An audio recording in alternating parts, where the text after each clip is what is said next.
सरस्वती शिक्षा समिति पाली के ऑनलाइन शिक्षण में कक्षा द्वादशी विषय हिंदी साहित्य में आज अपन केशव दास के द्वितीय अंक में दूसरे पद से पढ़ना शुरू करते हैं, जिसमें वर्णन दिया हुआ है आपका पंचवटी का जो है वर्ण वर्णन, उसको पढ़ना शुरू करेंगे। इस पंचवटी के वर्ण वर्णन का जो है कवि केशव ने बड़ा सुंदर चित्रण किया है, जिसमें आप देखेंगे कि वहाँ पर जो उन्होंने बताया है कि पंचवटी का जो महात्म्य है अर्थात उसकी जो महत्ता है वो बड़ी ही सुंदर है, जिसको उन्होंने बताया है। उनकी महत्ता को बताते हुए बताया है कि भगवान शिव के दर्शन करने के समान पंचवटी को महत्ता दी गई है। ये आपका बनेगा प्रसंग। प्रसंग में क्या बना देंगे आप कि यहाँ पर पंचवटी की जो महत्वता को बताते हुए कवि ने बताया है कि पंचवटी इतनी महत्वशाली है, जैसे भगवान शिव के दर्शन करे उतना ही महात्म्य उस पंचवटी में है। मैं व्याख्या करना शुरू करूंगा। कुछ शब्दार्थ लिखे हैं, जैसे आवश्यकता होगी बताता भी रहूंगा। सब जाति यानी सभी जाति के सभी तरह के लोग, दुख की दुपट्टी, दुपट्टा यानी वस्त्र होता है, दुख रूपी या कष्ट रूपी वस्त्र। एक गति एक क्षण, निगति मिटना, समातोना, गति गति वर्ण में शब्द का प्रयोग रहेगा। अर्थ परिवर्तन आता है तो यमक अलंकार यहाँ पर बनाना है आपको। मीचू शब्द का अर्थ लेना मृत्यु, तटी यानी समाधि, अग ओग यानी पापों का जो समूह है, मुक्ति नटी मुक्ति रूपी नटी, बेरी बेरी शब्द का अर्थ जा शब्द आए बेड़िया, बेड़ी, ठीक है ना, साकल जिसको बोलते हैं। विकटी विकट, विकटता समस्या, गुरु ज्ञान रूपी घटी, दुर्जटी का अर्थ ले लेना है यहाँ पर शिव। और पंचवटी का मतलब 5 वट वृक्षों का समूह, उस स्थान के नाम को पंचवटी बोला गया है। मैं व्याख्या करना शुरू करता हूँ। देखिए आप कि यहाँ कवि केशव दास जो यहाँ पंचवटी की महत्ता को बताते हुए कहते हैं कि पंचवटी इतनी महत्वशाली है कि वो तो शिव के दर्शन करने के समान महत्वपूर्ण माना है। उसी के प्रभाव को यहाँ बताते हुए कहते हैं कि सब जाति फटी, दुख की दुपट्टी, कपटी न रहे जहाँ एक गति। कवि कहता है कि उस स्थान का इतना महत्व है, इतना पराक्रमशाली वो स्थान है, इतना पवित्र स्थान है कि वहाँ पर सभी तरह के जो लोग जाते हैं तो उनके जो दुख रूपी वस्त्र है अर्थात दुख रूपी जो चादर छाई हुई उनके ऊपर रहती है, अर्थात दुख का जो आवरण रहता है वो आवरण मिट जाता है। और उस स्थान पर कपटी न रहे एक गति। जिसके भी मन में कपट है वो एक क्षण भी नहीं रह सकता, अर्थात जो व्यक्ति जहाँ वहाँ पर रहेगा उसके कपट मिट जाते हैं। दूसरी पंक्ति में बढ़ेंगे, देखते हैं। निगटी रुचि मिचू घटी हूँ घटी। तो यहाँ पर कवि कहता है कि निगटी, निगटी का मतलब यहाँ अर्थ मैंने लिख दिया है, मिट जाते हैं। क्या कि व्यक्ति के अंदर जितने भी उसकी इच्छाएं हैं, सब इच्छाएं, तामसिक इच्छाएं, बुरी वासनाएं, सब इच्छाएं उसकी मिट जाती है। मीचू घटी हूँ, यहाँ घटी का अर्थ देखना आगे। मीचू घटी, घटी का अर्थ ले लोगे, मीचू, मीचू का अर्थ लेना मृत्यु। मृत्यु उसकी कट जाती है, मृत्यु उसकी चली जाती है। यहाँ पर आने के बाद वो अमृत को प्राप्त हो जाते हैं, उसकी मौत उसके नजदीक नहीं आती। घटी जग जीवन जतिन की।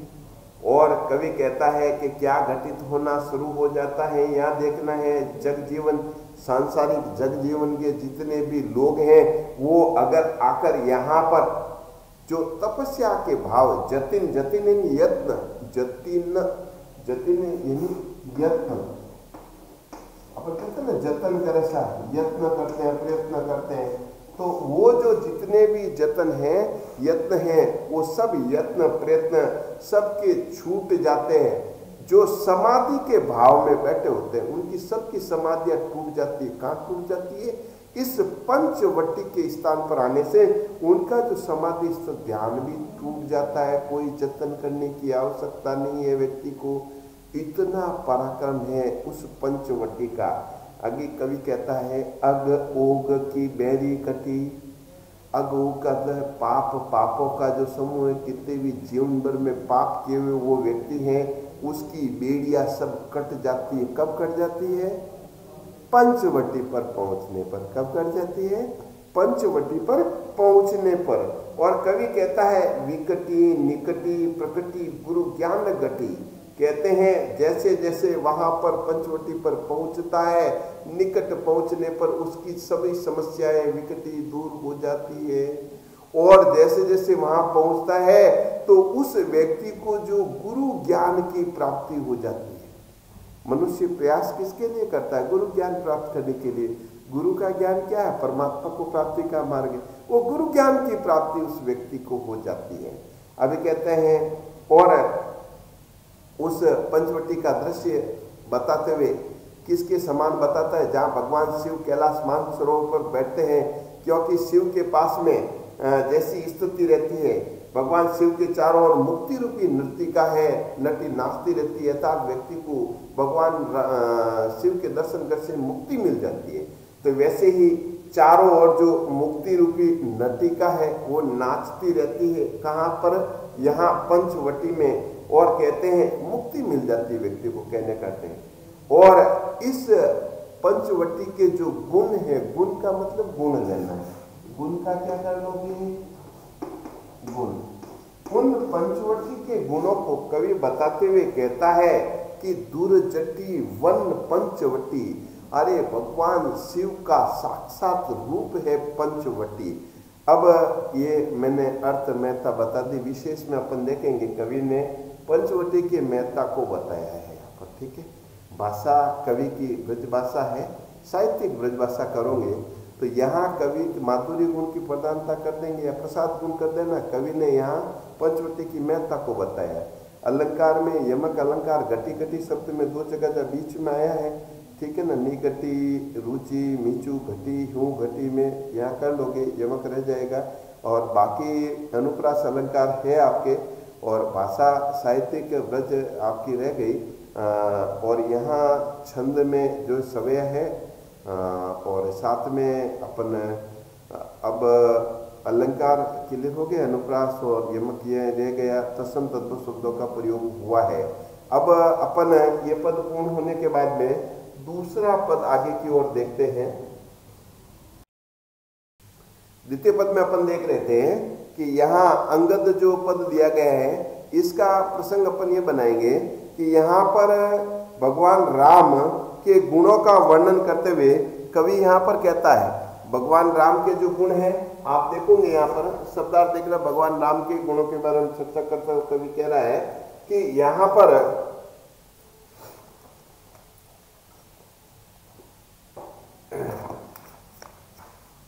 राम के बारे में, जैसे ही अंगद जो है भगवान राम का दूत होता है, वो रावण के दरबार में पहुंचता है, तो रावण उसके साथ में व्यंग्यपूर्ण कहते हैं कि राम कौन है। तब उनका परिचय देते हुए कहते हैं कि राम को तुम समझाते, वो कह रहा है कि राम की महिमा को नहीं जानते आप।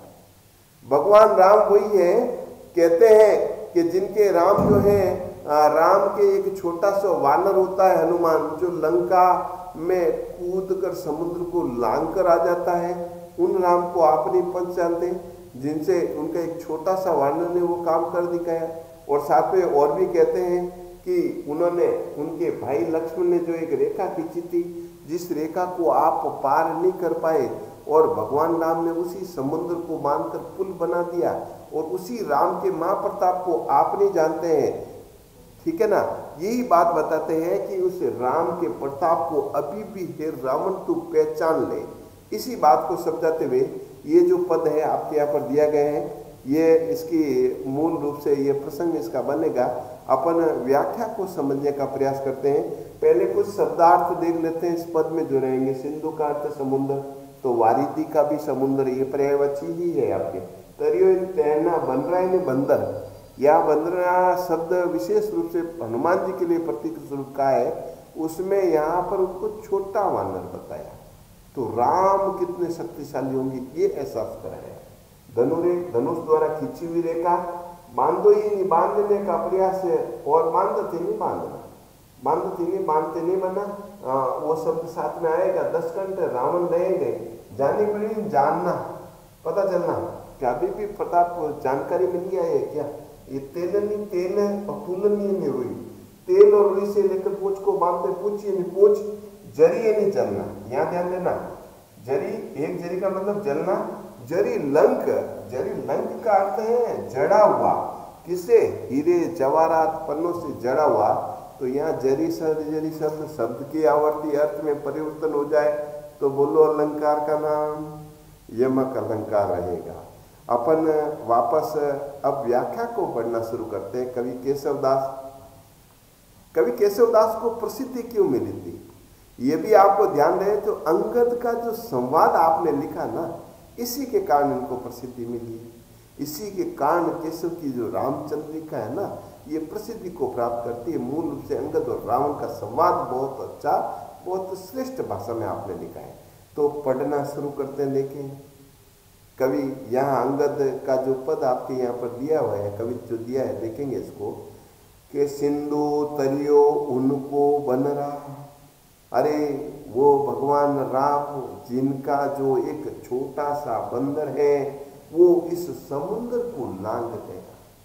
और हे रावण तुमसे पे धनु रेख गई न तरी। अरे तुमसे तो वो एक धनुष की रेखा भी नहीं लांघ गई। जहाँ माँ सीता के चारों ओर लक्ष्मण खींच कर चले गए और वहां पर भी तू नहीं लांघ पाया। इसके पीछे एक कथा छिपी हुई है। पंचवटी में रावण जो है वो साधु का वेश बनाकर भिक्षा मांगने के लिए जाता है। जैसे ही धनुष की खींची हुई रेखा के अंदर पांव रखता है तो जलने को लग जाता है। तो कहता है मैं ऐसी जो बंधी हुई भिक्षा नहीं लूंगा, मैंने तो दो, नहीं तो साधु तुम्हारे घर से खाली चला जाएगा। तो ऐसा सीता को डर लगता है कि हमारे घर से, राम के घर से, जो राम जो रघुकुल के वंश में से कोई आदमी सन्यासी वो भी बिना भिक्षा लिए चले जाए, चलो मैं रेखा को छोड़ के बाहर आती हूँ। इस तरह वो भी मान मर्यादा का ध्यान में रख के बाहर आती है और भिक्षा देती है। बड़े आगे ये भी कथा आपको रहेगी कि इस पद के मूल में कौन सी कथा है, तो ये कथा सुना सकते हैं अपन। बड़े आगे बांधो ही बांधत सो न बंध्यो। अरे वो वानर जो तुम्हारी लंका में आया था, आपने उसको बांधने का प्रयास किया तो भी तुमसे वो भी नहीं बन पड़ा। एक बंदर नहीं बांधा गया तुमसे, रावण तुमसे एक वानर नहीं बांधा गया। अभी कवि कहता है उन वारिधि बांधी के बाट करी। उन मतलब उनका मतलब उन्होंने, उनका शब्द राम के लिए आया है कि भगवान राम ने, वारिधि का अर्थ लेना है समुद्र, जलधि वारिधि, तो ये दीदी शब्द लगा है तो यहाँ समुद्र रहेगा। तो बांध के, उन्होंने तो समुद्र को बांध के बाट में रास्ते का निर्माण कर दिया और उसी रास्ते से उनकी सेना यहाँ लंका तक चली है। रघुनाथ प्रताप की बात कहे 10 कंठ न जान पड़ी। हे 10 कंठ, हे रावण, तू भगवान राम के प्रताप की बात करता है कि राम में कितना पराक्रम है, कितना बल है। इतने पराक्रम, इतना होने के बाद में भी उनके पराक्रम को आप जान नहीं पाए। अंतिम लाइन लूंगा यहाँ देखना कि तेलनी तुलनी पुंछ जरी न जरी। तेल और रोई से भीगी हुई पूंछ के ऊपर भगवान राम के दूत बनकर हनुमान जी जब जाते हैं न लंका में, तो उनकी पूंछ को बांधने का प्रयास किया था, जलाने का प्रयास किया था, लेकिन जलाने का प्रयास किया न जली तो भी नहीं जली। यहाँ जली का अर्थ लेना न जरी का जलना, ठीक है ना। जरी लंक जो कहते हैं सोने के जड़ाव से, हीरे जवाहरात से जड़ी हुई जो लंका है, जराए जरी, और वो उस पूंछ से जलकर भस्म हो गई। ये अर्थ आपको यहाँ पर ले लेना है।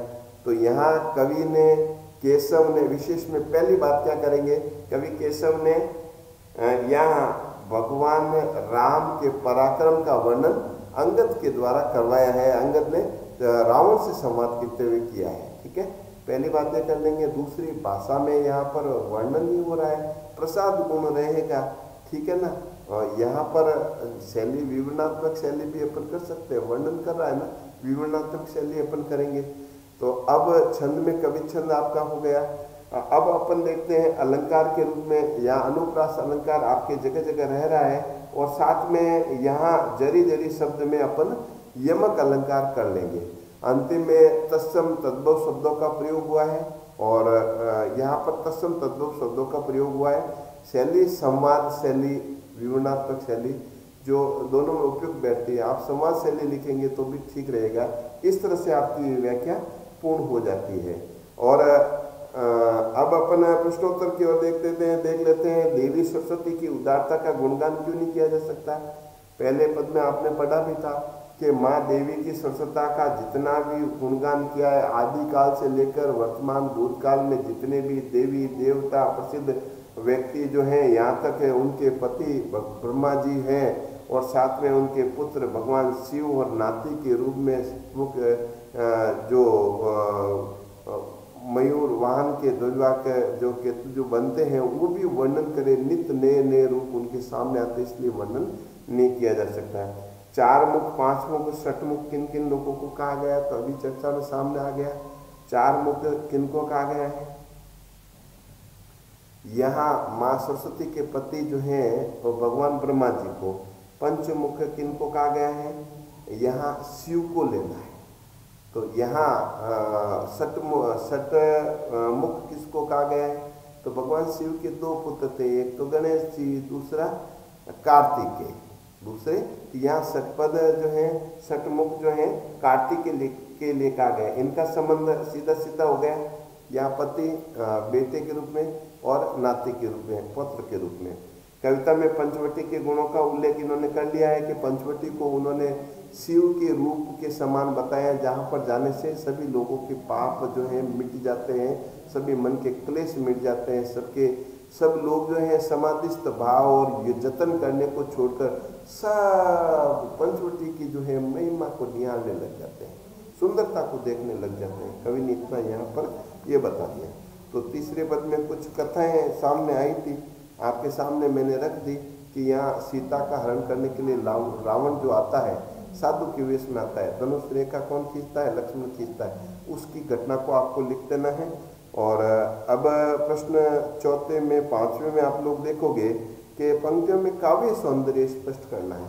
काव्य सौंदर्य 2 भाव से रहेंगे, एक तो भाव पक्ष लिखना है, दूसरा कला पक्ष। हर व्याख्या को आपने बड़े ध्यान से पढ़ा है, जिसमें भाव पक्ष, भाव की मूल बात, और कला पक्ष को लिख देना है। और पंक्ति में जब व्याख्या इतने ढंग से की तो आज से स्पष्ट करो। काव्य सौंदर्य के हमेशा प्रश्न रहते हैं। ठीक है, धन्यवाद।